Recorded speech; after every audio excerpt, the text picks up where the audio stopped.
Son günlər sosial şəbəkələrdə rezonans doğurmuş Ziyad qardaşımızın müsahibəsini nəzərə alaraq biz Ziyad qardaşımızın evinə gəlmişik. Məsələ ondadır ki, o bir dəfə mərkəz keçib, lakin öz səhvləri ucbatından istifadəyə qayıdıb. Lakin biz asılı insan olduğumuza görə asılları başa düşürük və inanırıq ki, ikinci şans vermək lazımdır və o bu şansla dəyərləndirəcək. Hoş gelmişsin. Sen həyətdə çəkiş edik, sən biraz dağılır qardaş. Növbəti olmasaydı 2 il keçmişdi abi. Ziyad, ümumilikdə istifadə zamanı nə qədər pul uduzmusan? Belə deyim də, təxmini arası 60-70 min arası. Yəni gəlmiş evə şəraitdən də görürük ki, yəni o qədər də imkanlı ailə deyilsiniz. Yəni mən bu pulu hardan tapırdım? O pulu belə deyim də, əsas birinci 100 manat tapana kimidir. Sonrası zaten baş o elə işləyir ki, bir müddətdən sonra ona görə hər bir şeydən, ağla gəlməz hər bir şeydən pul çıxardır. Heç alın, yəni ömrü boyu mənə pul verməyəcək dediyim insanlardan belə pul almış. Çünki mən iqramanam, bilirəm ki, mən rahat manipulyasiya edib alada bilirəm insanları və ona görə eləyirdim. Və çatmadığım elə bir şey qalmır. Deməli, belə bir proses olur. Bu oyunun özünü cəlb eləmək üçün ilki mərhələlərdə uduşlar verir.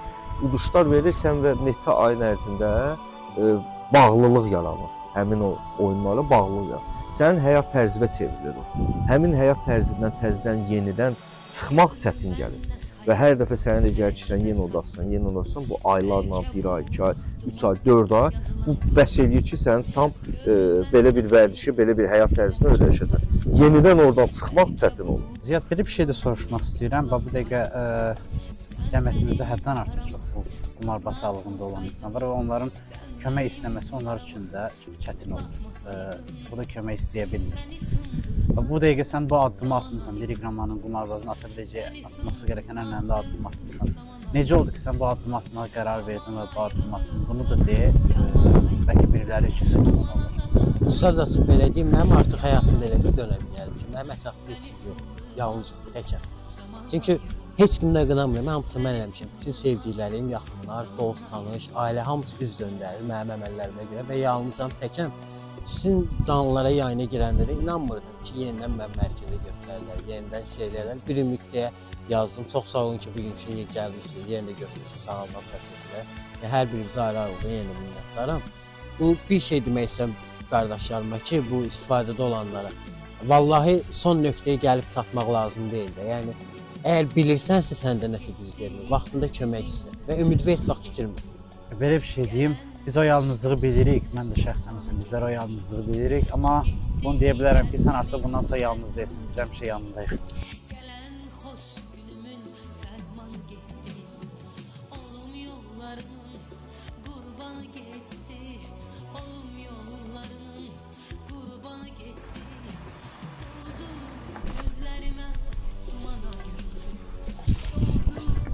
Xoş gəlmisən. Bu bizim korpusdur. Yəni sırf qumar asılılığından əziyyət çəkən qardaşlardır. Burada mütəxəssislər də qumarbazlardır.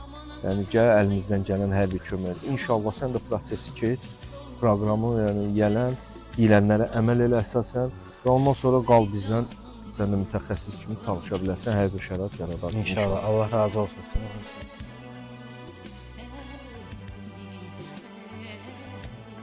Ziyad, oxu tanış ol və əgər səni hər şey qane edirsə müqavilədə qeyd edirsən ki, öz xoşundan gəlmirsən və səni burada məcburi heç kim gətirməyib və məcburi saxlamır.